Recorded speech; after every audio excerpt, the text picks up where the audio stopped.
हाँ सनक, ये क्या बोल रही है? मुझे कुछ समझ में नहीं आ रहा है।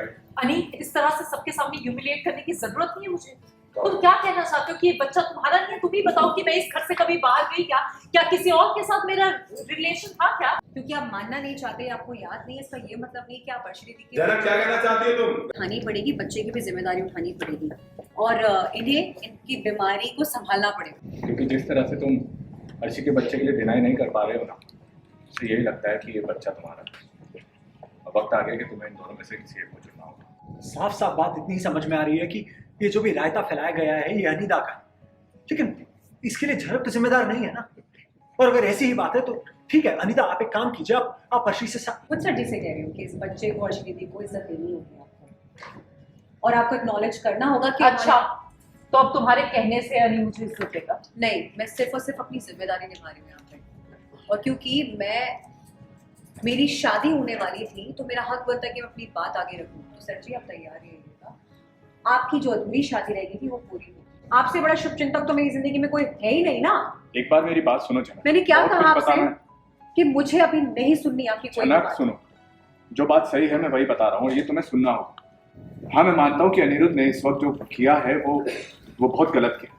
तुम्हें हर्ट हुआ है, लेकिन कुछ नहीं सुनना है मुझे। अगर मुझे पहले से कुछ पता होता तो तुम क्या कर लेती हो कि पति और पत्नी के बीच में ये सब होना बहुत देखिए, ही आपको natural पसंद है ना कि मुझे बेइज्जत करे आप, तो आप बेइज्जत कीजिए। लेकिन क्या है ना कि आपकी मेरी लाइफ में कोई इंपॉर्टेंस नहीं है, इसलिए मुझे फर्क नहीं पड़ता है। लेकिन अभी के अभी मैं यहाँ से जा रही हूँ। मीनू पिशू चलिए मुझे लेकर। लालू जाना ही पड़ेगा ना, कोई और चॉइस नहीं है मेरे पास। अपन के साथ चलो, अपन के और अप्पू के साथ चलो, नहीं। हमारे घर पे रहो। मैं मीनू मैम के घर जाना चाहती हूँ। समझती हूँ क्या मैं। कहा आपने? आपको क्यों ऐसा लग रहा है? और मुझ जैसी लड़कियों को कोई दर्द थोड़ी ना सहना पड़ता है, हमें दर्द नहीं होता है। आप लोगों को शर्म नहीं आ रही है? आप लोग मिलकर एक लड़की का घर तोड़ना चाहते हैं? कोई बाहर वाला आकर किसी का घर कैसे बर्बाद कर सकता है अर्शी? अगर आप अपने घर के दरवाजे कस कर बंद करें, आपके घर की ईंटें और पत्थर मजबूत हो, तो कोई बाहर वाला आके तुम्हारा घर बर्बाद नहीं कर सकता है। माफ करना, अपन जानता है कि ये जगह अपन के बोलने के लिए नहीं है, लेकिन यहाँ पे हर कोई जानता है कि तुम्हारा रिश्ता पहले से ही कमजोर था। तुम्हारा ये जो घर है जिसकी तुम बात कर रही हो, ये पहले से डगमगा रहा था अर्शी, जिसको तुम नहीं संभाल पाई, और इसीलिए झनक के आने की जगह बनी।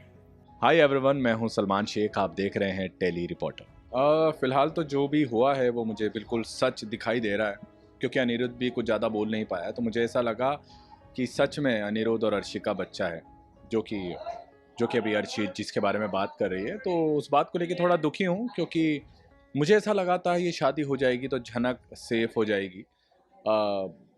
लेकिन वो चीज़ें अभी थोड़ी सी रुक गई है। तो कहीं ना कहीं मैं कंसर्न हूँ इस बात को लेके कि अगर ये शादी रुक गई, फिर से झनक के ऊपर वो जो खतरा जिसका अनिरुद्ध को और मुझे डर था, कहीं वो चीज़ें फिर से दोबारा अपग्रेड ना हो जाए, किसी तरह के खतरे का सामना ना करने पड़े झनक को। तो उस चीज़ को लेके मैं थोड़ा सा दुखी हूँ। बाकी अब पता चलने वाला है अगले सीन में कि इस बात का सच कितना है, क्या अर्शी झूठ कह रही है या अनिरुद्ध कुछ छिपा रहा है। वो चीज़ें अब आगे आने वाले एपिसोड्स में पता चलेंगी। एक्चुअली अभी तक झनक को ये नहीं पता है कि अनिरुद्ध और मैं मिलके ये शादी को प्लान करवा रहे थे। वो इसलिए क्योंकि कुलभूषण जो है वो और उसके लोग जो है वो झनक को मारना चाह रहे थे। वो उन्हें शायद इस बात का डर है कि झनक के पिता की मौत हुई है उन्हीं लोगों की वजह से। अगर झनक पुलिस स्टेशन जाकर या उनके खिलाफ केस कर देती है तो वो लोग अपने आप को बचाव करने के लिए झनक के ऊपर हमला करवा सकते थे। तो अनिरुद्ध को और मुझे ऐसा लगा कि अगर झनक शादी कर लेती है तो उन लोगों को ऐसा लगेगा, मतलब कुलभूषण एंड टीम को ऐसा लगेगा कि झनक फ़िलहाल कोई केस वगैरह नहीं करने वाली है, वो अपनी शादी करके और खुशहाली से अपना घर बसाना चाहेगी। ऐसा हम लोगों ने इस तरह का कुछ प्लान किया था, लेकिन पूरी प्लानिंग हमारी रुक गई है। यहाँ पे शादी भी रुक गई है अर्शी के आने से। अब लेट्स सी क्या होता है। फ़िलहाल तक इस सीन तक तो मुझे लग रहा है कि अर्शी की बात सच है, लेकिन अर्शी है, उसकी बातों में थोड़ा सा डाउट हमेशा होता ही है कि अर्शी के बोलने के पीछे की क्या वजह है। लेकिन अभी उसने फ़िलहाल एक रिपोर्ट भी लेकर आई थी वो अपने साथ में, जिससे तो ये साबित हो जाता है कि जो वो कह रही है वो सच है। तो फ़िलहाल तक तो सच है जो भी अर्शी ने बोला।